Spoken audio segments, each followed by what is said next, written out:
iHeartRadio presents Podversations, a weekly discussion with the biggest names and influencers in podcasting.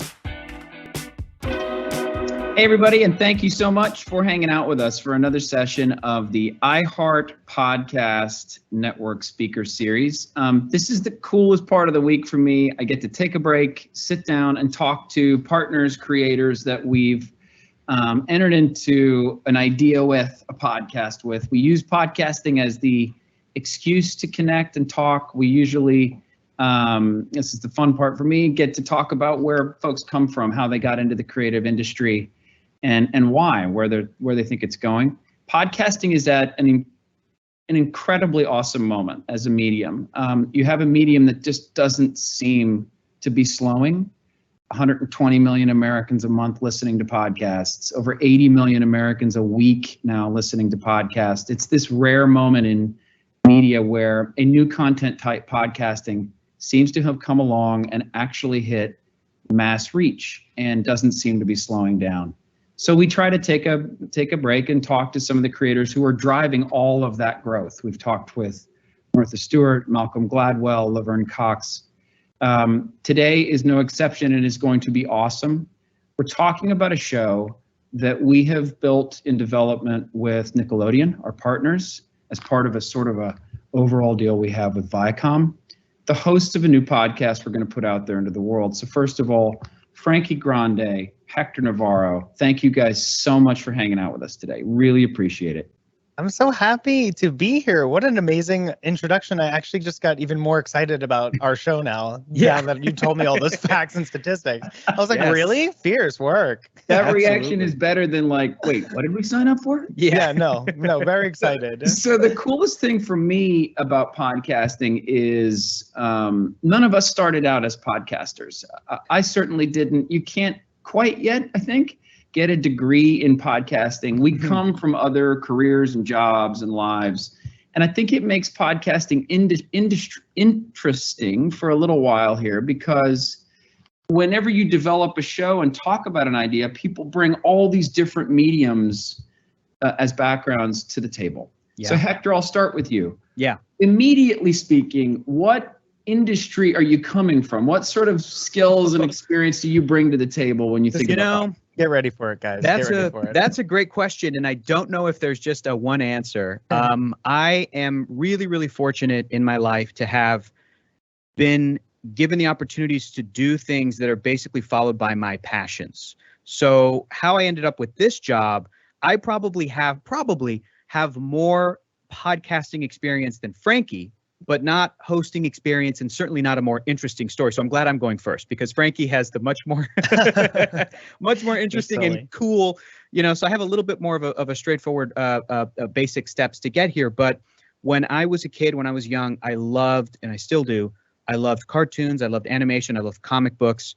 I went to college to study animation, and I got a degree in media arts and animation, and worked a little bit in the film industry in visual effects and post-visual effects afterwards. I was somebody that was helping to turn regular movies into 3D movies. So I'm one of the 8 people left on the planet that enjoys 3D movies. I love them very much. But at the same time, I was also moving to Los Angeles and finding a great community in improv. And so I've had since a young age also had this comedic background, and I love to perform on stage, and my specialty was improv comedy. And it is a robust community in Los Angeles. I met a lot of my lifelong friends there that I'm still, friends with to this day. And this was about 10 or so years ago when I moved to LA. Through the improv community, met people that then worked in different places in entertainment. One of those people was a fella named Greg Nix. Shout out to Greg.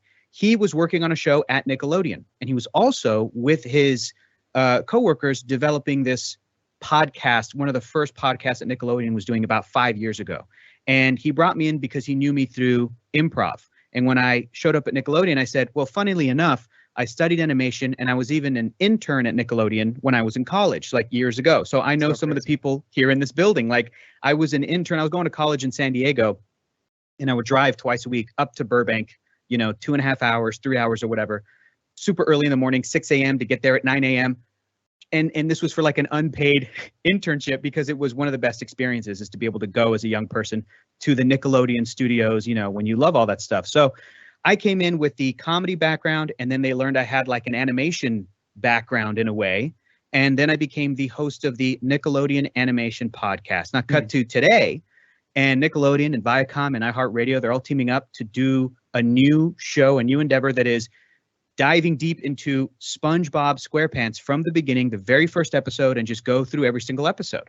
And I had an opportunity, I found out through my agent, to like audition for this. And once that happened, part of it was, oh yeah, Hector, you're the guy that hosted the podcast that like we're listening to as we're kind of developing this new thing. So I was really, really lucky to be able to come back to Nickelodeon, and probably luckier still to get to meet this knucklehead, Frankie, who is such an amazing guy. And it's been such a delight to work on this show with him. And we both really do share this love of SpongeBob. And like I said, he's got a much more interesting story. But to answer that question, like there's a bunch of different things that led me into this kind of a podcasting hosting gig. So there. Frankie, what about you, man? Where do you come from? With the remaining 4 minutes. Yes, I'm sorry. This interview, we will divert to me. Hector, your story is so interesting, and I think it's so funny that you think that it's not. Well, or rather, that mine is more interesting, because when I learned about you and the fact that you had all of these background in studying cartoons, I was like, what? You are an encyclopedia. So it is really fun to host the show with you, I must say. Thank you. Hey, listen, I'm not the only smarty pants. You got to be sure to tell the people about your marine biology background. That's the best. Okay, go for it. Okay. So when I was born, we'll flash forward to college. So in college, Muhlenberg College, shout out to Muhlenberg, Allentown, Pennsylvania. What's up, go Mules? I know, it's so silly. We were the Mules. I studied biology, theater, and dance. I was a triple major. I graduated with 2 degrees, a Bachelor of the Arts and a Bachelor of the Sciences. And I gave myself a year out of college to make it onto Broadway. Otherwise, this guy was going to medical school. I did have a marine biology focus in college, though. As part of my biology degree, I studied at the Shoals Marine Institute, and I just fell in love with the ocean and everything that exists below the ocean. And throughout all of this, of course, I am a massive Nickelodeon fan. Like, I have loved Nickelodeon my whole life. Like, I'm almost getting emotional about it. Like, like Rugrats and Ren and Stimpy and Doug and Hey Arnold and Real Monsters. Like, these were the shows that created me. And so when SpongeBob came into the world, I was on my way to be like being a fully grown adult. Like, I was like 18 or something, and I just maybe less 16, whatever. I can't do math. I really can't. That was not one of my degrees. Nothing exempt from math in college. Got a 3 on the AP, but like never took it again. I decided to study marine biology. What was I saying? 3 degrees. when SpongeBob came out. Yeah, when SpongeBob came out, I fell in love with it, probably because of my marine biology focus as well. Yeah. But this was all happening on my journey to Broadway. So in the first year after graduating college, I was in Actors Equity, and then shortly after that, I was in Mamma Mia on Broadway. Now, my first Actors Equity job, ready for this Nickelodeon little family loop, was playing Boots the Monkey in Dora the Explorer Live, Dora's Pirate Adventure. Awesome. And I shook my little monkey tail on stage for 6,000 people in Radio City Music Hall. Like, it was just such a cool, unbelievable experience. That is awesome. Yeah.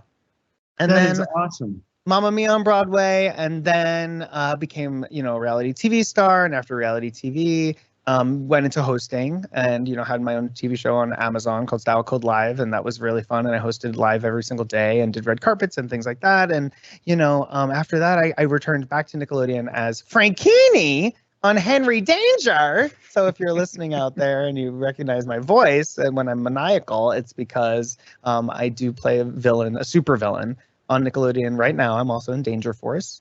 And it's just been such a blast to return and, be back home at Nickelodeon, in a new way. And I also love to talk. I don't know if you can tell. So people are just like, why don't you have a podcast? And I was like, because I guess I'm too lazy. But then when I was asked to host this one, I was like, I'm definitely not too lazy to do that. By ask, you mean we basically said, can we just press record? So exactly. Let me drill into something you guys both said. Like, we all, I think it's fair to say, like, I have kids, I see the way they consume TV. I did the same. We all grow up with cartoons. But clearly for you guys, that bridged over into something else where it was like, no, I don't just like cartoons. I really like cartoons. It meant something deeper for you. So Hector, back to you, like, I'm not sure how to ask, like, what was there about this medium, like in a deep, emotional way where you were like, no, it's different for me. I really do appreciate this medium. What happened? A couple different things. Like Frankie, I grew up with those Nickelodeon shows, and that's a big part of it. But at the same time, in the 1990s, there was a lot of other great cartoons and animated movies. Like Disney was coming back in a big way with the Renaissance. Movies like Little Mermaid led into Lion King and Aladdin, and those things were behemoths. Those things were pop culture moments that you could not ignore. And I felt like as a kid, those kinds of movies gave Hollywood a little bit of pause, and they went, okay, we can invest more into animation. And that led to DreamWorks and Shrek and all the different studios that there are, to Pixar being what it was. I mean, Toy Story blew my mind in 1995. Like, and so, but what you're asking is where was what made me stay connected with it? And there was a couple of different things. I remember as a kid, I also loved to draw. And I went to school to study animation, and that's part of it, is that I love to draw. And when I was real young, you know, my mom took me to SeaWorld. My mom and dad took me to SeaWorld when I was like 2, and they handed me a pad of paper, and I was able to draw Shamu. And I was like, that's Shamu. And my mom was impressed, like, oh, there's some talent here. You know, that little kid ability where every kid draws, but sometimes you get a little bit more talent. And more importantly, but yours looked like something. A little bit, but more importantly, I also learned this as a kid, that at some point, every kid also stops drawing. Yeah. And usually that happens when a kid draws a tree and some other kid walks by and they go, that's a tree. Ugh, and they keep walking. And then the kid's defeated.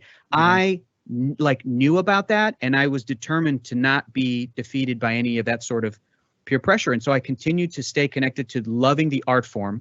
And then when I'm a kid, I think that these shows that were coming out at Nickelodeon and at Cartoon Network, and things like Animaniacs, executive produced by Steven Spielberg, all those different shows felt to me like these are programs being made by adults for me, but they're not talking down to me. Right. And they each had those kinds of different lessons. And when I was 5 years old, I'll be honest too, I had a dream where I was like, one day I'll be president of the United States. That's how I'll positively impact the world. And it wasn't too many years after that where very publicly things happened to the president that a kid could not ignore. And I was like, oh, all of Washington is bad. I was like, oh no, maybe that's not my path. But the thing that stayed with me is the lessons that I learned from cartoons, from animated movies, from animated shows that I felt were real pure and were coming from a good place. I was like, well, those are incorruptible. So maybe my path will be, maybe someday I'll work on a cartoon show and be able to put some of that forward and to help kids and to put something positive in the world that kids could get and maybe impact the world positively in that way. Because I certainly wasn't going to be able to do it being president. That's a tough road, and you'd have to be a little bit of an egomaniac to do that. So that's what made me stay connected. So Frankie for president is basically what we're saying. 2024. Really interesting, though. He has my vote. That idea of the characters and stories in the medium being incorruptible, and that's what kept you tethered to it. What about you, Frankie? Like, was there a moment where you were like, wow, I really like this medium a lot? Would people make fun of you about it? Would they admire it? Did they respect it when it became a career? Like, just walk through that whole journey. Well, I also, like Hector, it was those, Disney movies and Star Wars, and, later in life it became Harry Potter. I became so obsessed with fantasy.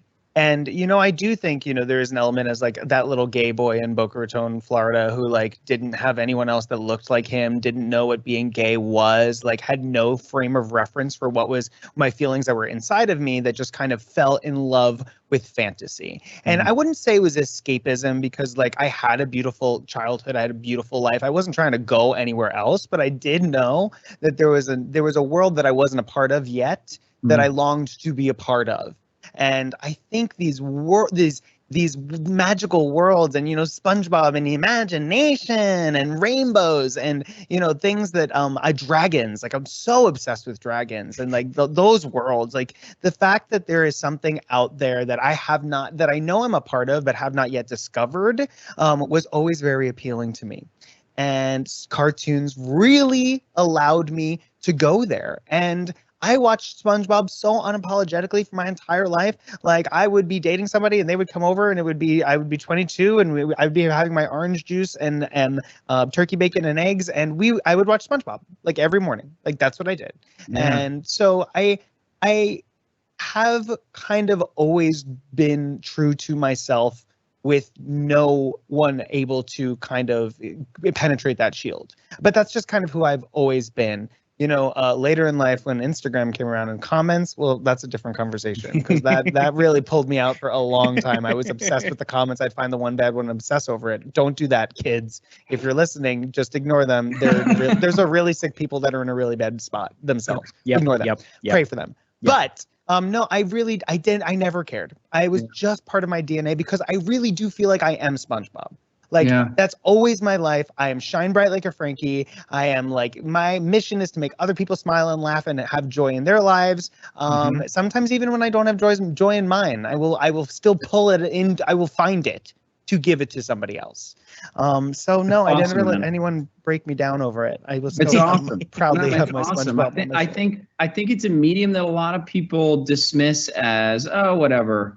But it's interesting to hear you guys talk about it in a way that's like, no, it's much, much, much more than that. It's empowering. It's an empowering medium. And I see it's also like it keeps going through golden ages. Like when we grew up, there was, SpongeBob. But now even today, I have two teenagers. Their world is Naruto, One Piece, Attack on Titan. Oh my God, that's a great show. And to your point, Frankie, like my 16-year-old the other day, I was like, hey, what should I watch? He's like, you should just watch Attack on Titan.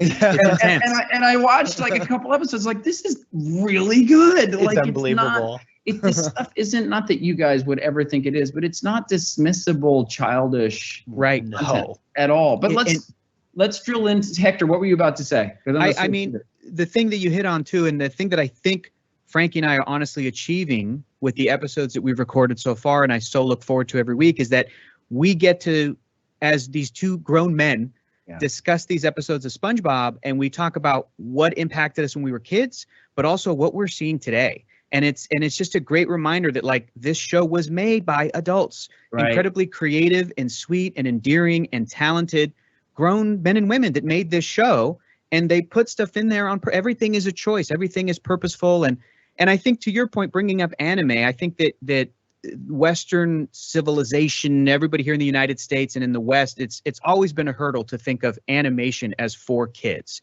And I always think of it as, I think that it's frankly harder to do something that can appeal to all ages, as opposed to, hey, I'm a writer, I'm a director, and I came out with this rated R drama about these people and they're getting a divorce. Hey, it's a great movie, and that's real and that's honest. But like, and Nicole Kidman will be great in it. Exactly. And I can't wait to watch it. And we're gonna heap some awards on it, and there's definitely plenty of curse words in it, and people really only over 17, maybe over 40 are gonna get the most out of it, and that's great. But to make something that people ages 9 to 99, like honestly, SpongeBob SquarePants, hard can enjoy. It's harder. It's frankly harder to do. And so I'm really excited that Frankie and I are able to bring that forward and to really highlight the creators and Steven Hillenburg, who created SpongeBob SquarePants, and all of these amazing folks, because it's stuff that we didn't notice as a kid. And it's stuff that it's tough to get to talk to adults today unless they're already in it, unless they're already working in animation. It's tough to just,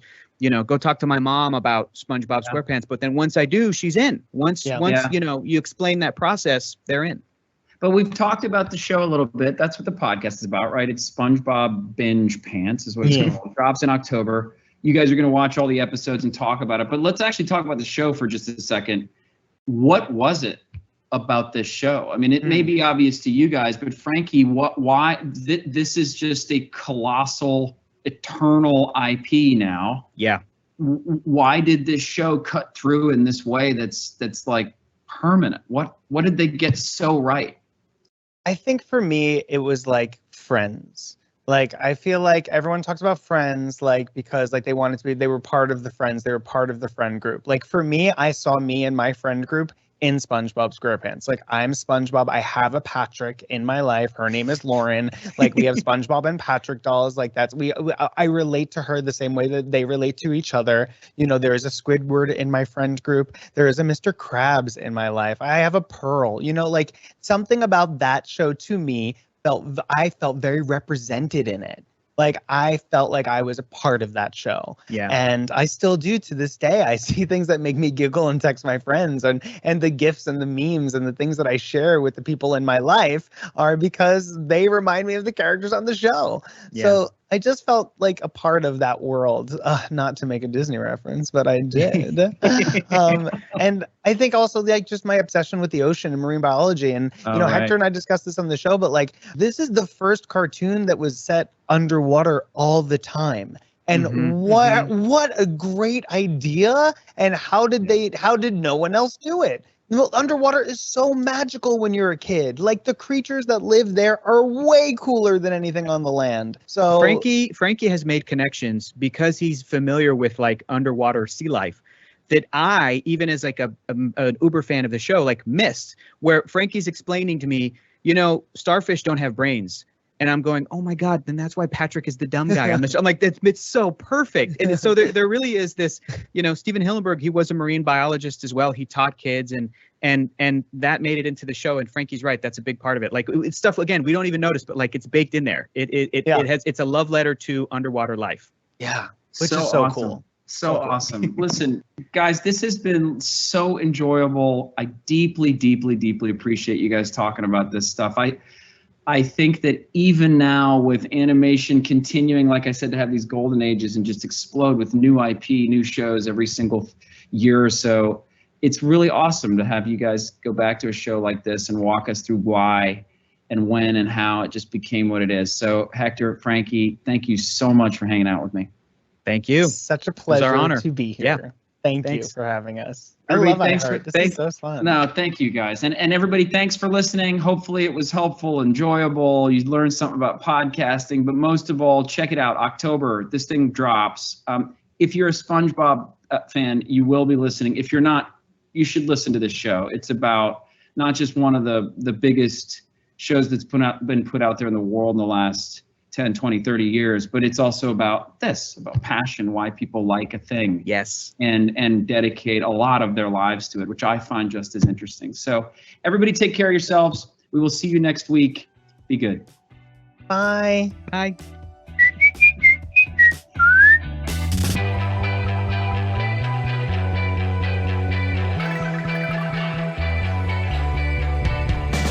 Podversations is a production of iHeartRadio.